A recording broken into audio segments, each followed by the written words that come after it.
My daughter was a jinx. The first word she ever spoke, as a toddler, was die. No one took it seriously at the time, but the very next day, her grandpa was hit by a truck and killed. When my daughter started kindergarten, her second sentence was, "The snow by the door is red." Her grandma went downstairs for a walk and was instantly killed by a flower pot falling from an upstairs window, staining the white snow crimson. My husband was distraught. He wanted to get rid of our daughter. My daughter then uttered her third sentence, "Daddy, watch out for cars." My husband was terrified, not daring to step out of the house, but he tripped on a toy car in the living room, suffered a brain hemorrhage, and died on the spot. I cried, begging my daughter to shut up, to stop cursing her own family, but her expression remained cold, devoid of any remorse. "Mommy, don't go near fire." I completely broke down. On Christmas Eve, I climbed onto the rooftop. I didn't want to burn to death, so I chose my own way to die. But as I jumped, someone below was setting off fireworks. The brilliant fireworks exploded, hitting me, and I plummeted to my death amidst the shocked screams of onlookers. My daughter stood on the rooftop, watching me, her face utterly expressionless. Even in death, I couldn't understand why the daughter I had cared for so meticulously would curse our entire family. When I opened my eyes again, I was back to the day my daughter first learned to speak.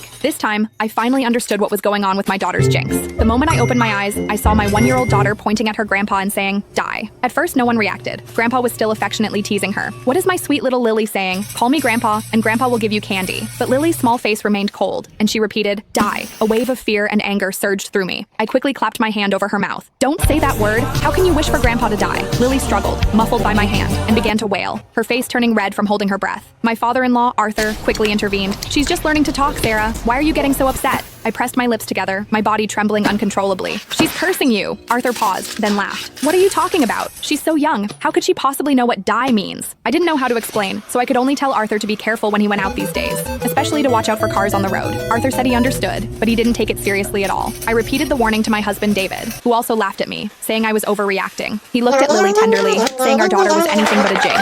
He even tried to comfort me. "Sarah, are you having postpartum anxiety? Maybe you should take a break and let my parents take care of Lily for a while." A sudden chill ran through me. I immediately shook my head. No, absolutely not. What if Lily cursed someone else when I wasn't around? But a sliver of hope remained in my mind. What if the previous incidents were just accidents? I hadn't let Arthur leave the house for days, and I'd even put away all the toy cars. I was terrified of a repeat of what happened to David in my previous memory. After a few days at home, Arthur got bored. "I'm just going for a walk in the garden downstairs. Don't you worry about it." I warned him repeatedly not to go anywhere near cars, but Arthur still had an accident. He missed a step while going down the stairs, tumbling all the way down. His head landed precisely on a protruding nail. Arthur died on the spot. When the ambulance arrived, they immediately called the funeral home. My mother-in-law, Martha, knelt beside Arthur, sobbing uncontrollably. How could this happen? But her usually kind husband was gone forever, unable to hear her cries. David rushed back from work, his eyes immediately red with tears. Yet, he calmly contacted relatives and friends, preparing Arthur's funeral. I held my innocent daughter, overwhelmed by guilt and self-blame. But Lily remained perfectly innocent, as if nothing had happened. I pinched her cheek, making her look at me. "Lily, tell Mommy, why did you say that word? Why did you have to curse Grandpa?" But my daughter couldn't answer. She cried even harder,